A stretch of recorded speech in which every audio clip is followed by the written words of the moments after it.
Because there are a lot of things that happen at the end of life. We'll use this premise that the main asset in most families is the home, right? So, uh, sorry, my son just walked in. Here, No, come here. that's not quite all right. Hey, but Hi. hey, I'm on the thing. Okay. Sorry about that. Oh, that's okay. What was I saying? Uh, oh, these life events. These are the things we look around and we see happening to everyone else that we truly believe aren't going to happen to us, right?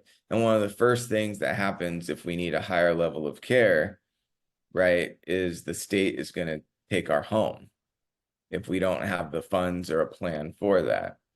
So estate planning is implementing all those things along the way on the life spectrum to make sure that our major assets are protected.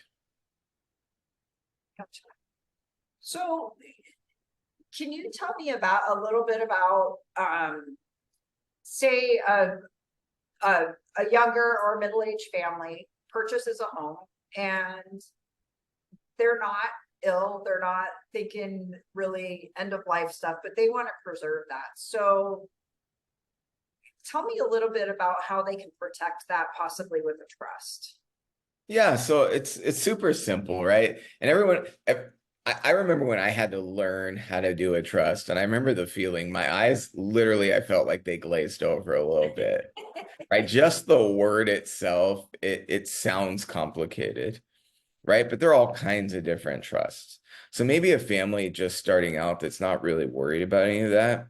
Let's say we get them in a starter plan, right? A simple probate avoidant trust, right? So what happens is the home gets put in the trust so it avoids probate. That's where the court gets involved and where we talk, it's expensive, it takes a long time, and the emotional stress is higher, right? And it's not because we think we're going to die, it's because we're responsible adults and we're taking care of our family, that's part of the process, right? But what that does is it puts that family on a trajectory to start thinking about generational wealth, right? Purchasing a home is part of that generational wealth, and protecting it is part of that. So the plan that we put has built in to grow with you all through your life, right? So every stage that that young family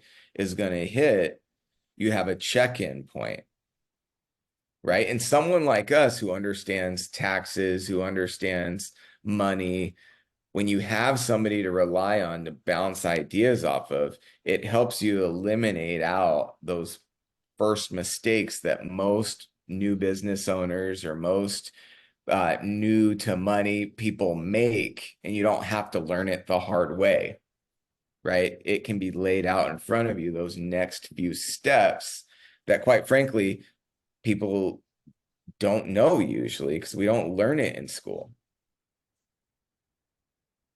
So yeah, it's laying the foundation and framework. And then I take calls every single day, Monday through Friday, of all the things that we hear about in life that we don't think happen, right? So you're also considering those rainy days. Um, but as a part that most people don't think about, when we think of an estate plan, we think about a will or a trust, but we're not thinking about our young kids, right? And what's far more likely to happen to a young adult is some sort of accident where they're out of pocket, right? So uh, uh, a mother and a father together should be having that discussion. If we get in an accident together and we're out of pocket, are we going to say what happens with our children during that time, right? Because if you don't, the state steps in and makes those choices. The family can come in, those that you would never want having access to your children. Think about those guys, right? They could step in and be the main caretaker, be the main decision maker, right? So part of this is putting those things in order as well. And to me, that's parenting 101, right? If something happens to me, is there a plan for my children? And that's the part that most people aren't thinking about when they're thinking of estate planning. They think, oh, that's for older people, right? And yeah, it is for older people. It's for middle-aged people and it's for young people too. I'll give you an example that has nothing, really anything to do with any of those scenarios, but for it's graduation season, right? Yes. Many parents are sending their oldest or their last child to college. Well, what about when you're paying for that college and you want to call up to the academic office and see how that child is doing? If there is no power of attorney for that 18-year-old, they're not disclosing any information, right? So it's talking to someone who understands all of these life events, like have that 18-year-old sign that power of attorney so that you can assist them on making the next right steps through their life, right? And the idea I'm thinking of is that simple thing. If I knew that my child were struggling, my child slash adult were struggling their first year of college, could I have said something to help? Could I have done something to help? Versus we find out once the year is up or once the semester's over that there's a problem.